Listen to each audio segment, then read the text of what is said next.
اسلام میں کلمہ شہادت شامل ہے صرف ایمان کا، اس سے آگے کی چیز اس کے اندر وہ شامل ہی نہیں۔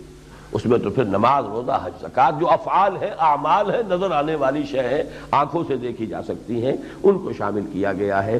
اور اسی پر پھر جو اہم ترین فتویٰ ہے امام اعظم امام ابو حنیفہ کا، الفقہ الاکبر کا سب سے اہم فتویٰ، وہ یہ ہے کہ کسی شخص کی اس کے عمل کی بنا پر تکفیر نہیں کی جائے گی۔ تارک صلاۃ کافر نہیں قرار دیا جائے گا، منکر صلاۃ کافر قرار دیا جائے گا۔ تارک صلاۃ مجرم ہے، تعزیر ہوگی، اسے مارا جائے گا، اسے جیل میں ڈالا جائے گا۔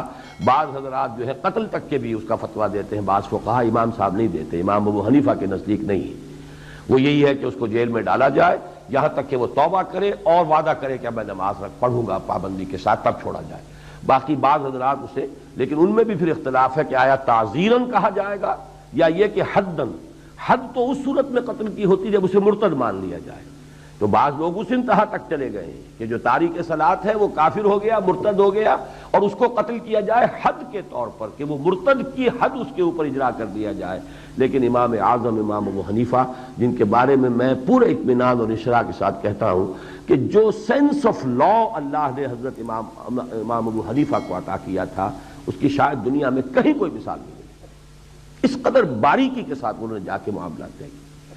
اتنی بات کہہ دی لا یزید ولا ینقص، بظاہر کتاب و سنت کی اتنی بڑی نفی ہے، قرآن میں ایمان کے اضافے کا ذکر ہے، ما زادہم الا ایمانا و تسلیما، قرآن کے الفاظ زادتہم ایمانا، ان کے ایمان میں اضافہ ہو گیا۔ وہ کہتے لا یزید ولا ینقص، قرآن کا انکار کر رہے ہیں۔ نہیں، در حقیقت وہ اس کا قانونی پہلو ہے۔ اسلام کا جو سٹیٹس ہے دنیا میں کہ وہ مسلمان ہے، وہ نہ گھٹتا ہے نہ بڑھتا، سٹیٹس اسٹیشنری۔ اس کے جو دستوری اور قانونی حقوق ہیں وہ بالکل برابر رہیں گے، نہ کم ہوں گے نہ بڑھیں گے۔ یہ نہیں ہے کہ ایک فاسق و فاجر مسلمان کے جو قانونی اور دستوری حقوق ہیں وہ کم ہیں، اور ایک متقی اور بڑے پابند صوم و صلاۃ مسلمان کے قانونی اور دستوری حقوق زیادہ ہیں۔ لا یزید ولا ینقص، اس معنی میں ایمان نہ بڑھتا ہے نہ گھٹتا ہے، وہ تو ایک جگہ پر کھڑا ہے، بلکہ وہاں تو یہی ہوگا یا ہے تو پورا ہے، آل اور نن لا، یہ ہمارے ہاں فزیولوجی کا ایک قانون ہے، آل اور نن لا۔ کوئی شے ہوگی تو پوری ہوگی، نہیں ہوگی تو زیرو۔ خاص طور پہ یہ جو والنٹری مسلز ہوتے ہیں، ایک مسلز تو ہمارے وجود میں ایسے ہیں کہ جن کو حرکت میں لانا ہمارے اختیار میں نہیں، وہ خود بخود حرکت میں ہے، نہ اسے روکنا ہمارے اختیار میں، نہ چلانا اختیار۔ جیسے دل کا، یہ بھی تو آخر مسل ہی ہے نا، یہ جو کنٹریکٹ کر رہا ہے یہ ہمارے اختیار میں نہیں ہے، یہ تو خود بخود ہی چلتا ہے۔ انتڑیوں کے اندر مسلز ہیں جو اس کے اندر حرکت پیدا کرتے ہیں، وہ ہمارے اختیار میں نہیں۔ افارا ہو گیا، اب بے بس ہو کر بیٹھے ہوئے، انتڑیوں کو جنبش دینے کی اپنے اندر تو اختیار میں ہے ہی نہیں، وہ تو انوالنٹری ہے۔ والنٹری مسل جو ہے، جس سے میں نے اپنے اس ہاتھ کو جو ہے جنبش دی ہے، والنٹری مسل کا ہر فائبر جو ہے، ہر سیل، اس کے بارے میں یہ آل اور نن لا ہے۔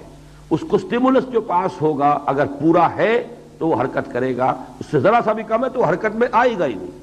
یعنی یہ کہ یا تو حرکت کرے گا تو پورا کنٹریکٹ کرے گا، اور اگر نہیں کرے گا تو بس وہ جنبش ہی نہیں کھائے گا۔ آل اور نن لا، یہ آل اور نن لا ہے جو اسلام کے بارے میں اس جو ہے وہ مستعمل ہوگا، کہ یا تو مسلمان ہے تو ہے، بس اس کے تمام حقوق جو ہے دستوری اور قانونی وہ اس کو حاصل ہے، یا پھر یہ کہ مرتد ہو گیا تو زیرو ہو گئے۔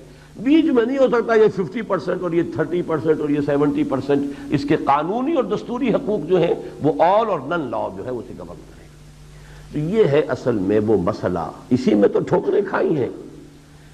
سب سے بڑا گمراہ کن فرقہ جو پیدا ہوا اسلام میں وہ خوارج کا تھا، اور یہ خوارج اتنے متقی، اتنے زاہد، اتنے نمازی، اتنے عبادت گزار، اتنا روزہ رکھنے والے تھے کہ اس وقت کے ماحول میں ان جیسا کوئی تھا ہی نہیں بحیثیت مجموعی۔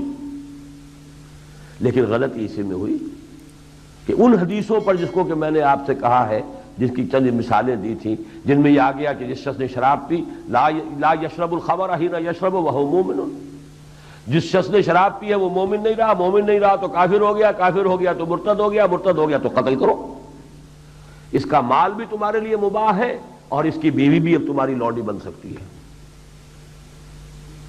ذرا سی غلطی، انتہائی تقوی، انتہائی نیکی، انتہائی عبادت گزاری، انتہائی سمجھیے کہ دینداری، لیکن فکری اور جو غلطی جو ہے نظریاتی تھوڑی سی غلطی ہے، اس میں تشدد کہہ لیں، انتہا پسندی کہہ لیں، لیکن نتیجہ تو یہاں تک نکل رہا ہے کہ جب اس نے گناہ کبیرہ کیا، گناہ کبیرہ کا مرتکب کافر ہے، مسلمان تھا کافر ہو گیا، اس کا مطلب مرتد ہے تو واجب القتل ہے۔